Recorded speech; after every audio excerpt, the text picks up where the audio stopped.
चोर की आत्मा। एक दिन एक चोर ने एक मंदिर में जाकर देवी देवताओं के सारे सोने चांदी के गहने व मंदिर के घंटे चुरा लिए।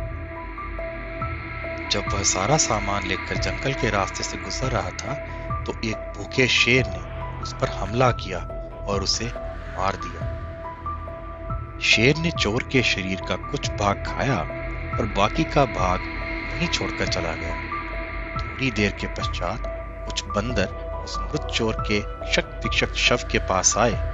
उन्होंने वहां से कुछ जेवर उठाए और चले गए।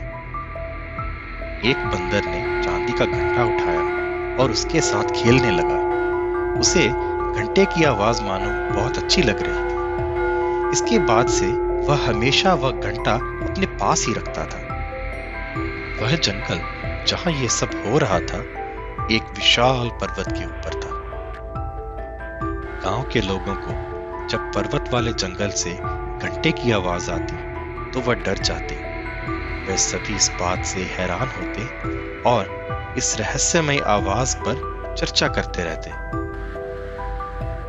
एक दिन एक बहादुर युवक ने उस घंटे की आवाज के रहस्य का पता लगाने के लिए उस जंगल में जाने का निर्णय किया। शीघ्र ही वह जंगल में पहुंच गया जहां उसे चोर का शव पड़ा दिखाई दिया। अचानक उसे घंटे के बजने की आवाज सुनाई दी। उसने उस आवाज तक पहुंचने का बहुत प्रयास किया किंतु उसका प्रयास विफल रहा। वह घबरा कर पर्वत से उतरकर वापस अपने गांव आ गया। उसने गांव वालों से कहा, पर्वत के घने जंगल में एक कुख्यात चोर का शव शक्त विक्षत अवस्था में पड़ा है। उसकी आत्मा जंगलों में भटक रही है, वही आवाज उत्पन्न करती है। वह द्रुत आत्मा जंगल में आने जाने वाले लोगों को मार देती है। घंटे के बजने का अर्थ है एक और व्यक्ति की मौत। उस नवयुवक की बातें सुनकर गांव वाले अत्यधिक भयभीत हो गए और उन्होंने पर्वत पर जाना ही बंद कर दिया। शीघ्र ही यह बात गांव के राजा के कानों तक पहुंची। गांव वालों का भय देखकर राजा ने घोषणा करवाई, जो भी व्यक्ति पर्वत को उस दुष्ट आत्मा से मुक्त करवाएगा उसे उचित पुरस्कार दिया जाएगा। राजा की यह घोषणा शहर में रहने वाली एक बूढ़ी औरत ने भी सुनी। वह आत्मा व भूतों पर विश्वास नहीं करती थी। घोषणा सुनकर वह तुरंत राजा के पास गई और उस दुष्ट आत्मा का पता लगाने के लिए जाने की आज्ञा मांगने लगी। राजा ने उसे आज्ञा दे दी। कुछ ही दिनों में वह बूढ़ी औरत पर्वत के उस घने जंगल में पहुंच गई जहां उसने चोर का आधा खाया हुआ मृत शरीर देखा। उसके आसपास अब भी कीमती गहने बिखरे पड़े थे और शेर के पंजे के निशान भी थे। तभी वह बंदर अपने चांदी के घंटे के साथ वहां आया।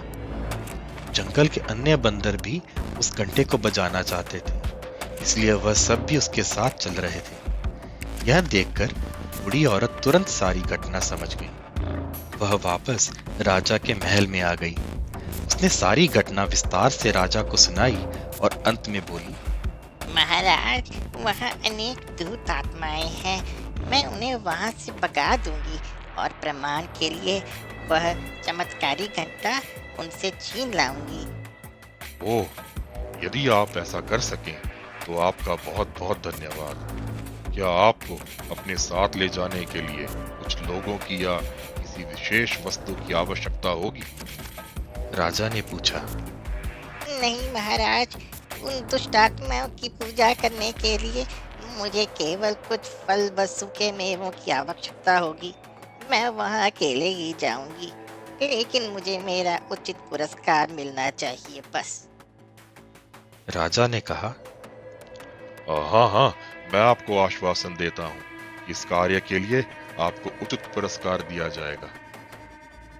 इस प्रकार वह बूढ़ी औरत पर्वत के उस घने जंगल में चली गई। जंगल में पहुंचकर बुढ़िया ने बंदरों को फल व सूखे मेवे खाने को दिए। वह खाने के लिए शीघ्र ही वहां अनेक बंदर एकत्रित हो गए। चांदी के घंटे वाला बंदर भी वहां आ गया।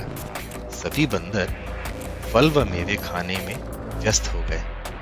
नजर बचाकर बूढ़ी औरत ने चांदी का घंटा वहां से उठाया और अपने थैले में छिपा लिया। इसके बाद उसने मृत चोर के आसपास बिखरी कीमती वस्तुएं उठाई और वापस आ गई। वापस आकर उसने राजा से कहा, महाराज, यह है वह रहस्यमयी घंटा जिसे द्रुत आत्माएं बजाती थी। मैंने उन्हें पर्वत के जंगल से भगा दिया है। अब वे जंगल में कभी वापस नहीं आएंगी। राजा ने बूढ़ी औरत को धन्यवाद दिया और अनेक बहुमूल्य उपहार दिए। राजा द्वारा दिए गए उपहारों तथा चोर के पास से लूटी हुई कीमती वस्तुओं से बूढ़ी औरत बाकी का जीवन ऐशो आराम से बिताने लगी।